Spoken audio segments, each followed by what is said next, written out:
দাড়ি রাখলে বালা বউ পাইতা না। না আমরা বইয়ে বইয়ে সিরিয়া না সবাই, আমনে না খেল বালা বউ পাইছেন। আমরা হুজুররা বসে বসে আপনি কি বনে না খাই উদা? কি বলেন আপনি এগুলো? এই সমস্ত বাজে কথার কোনো অর্থ আছে কি বলেন না কেন? শয়তানের ধোঁকা ছাড়া আর কিচ্ছু না, নফসের ধোঁকা ছাড়া আর কিচ্ছু না। কেন ছেড়ে দিবেন আল্লাহর নবীর সুন্নত? হাসরের ময়দানে কেমনে দাঁড়াইবেন বাপ?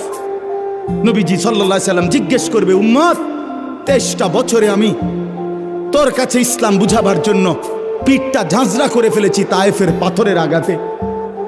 আমি পেটে 2টা পাথর বাঁধছি ক্ষুধার কষ্টে। আমি দান দান শহীদ করেছি উহুদের ময়দানে। আমার এত কষ্ট, এত রক্ত, আমার এত চোখের পানি, আমার দিবারাত্রির এত কান্না, বিনিময়ে তুমি এটা কি নিয়ে আসলা? তখন কি বলবেন? কি বলবেন বাবা?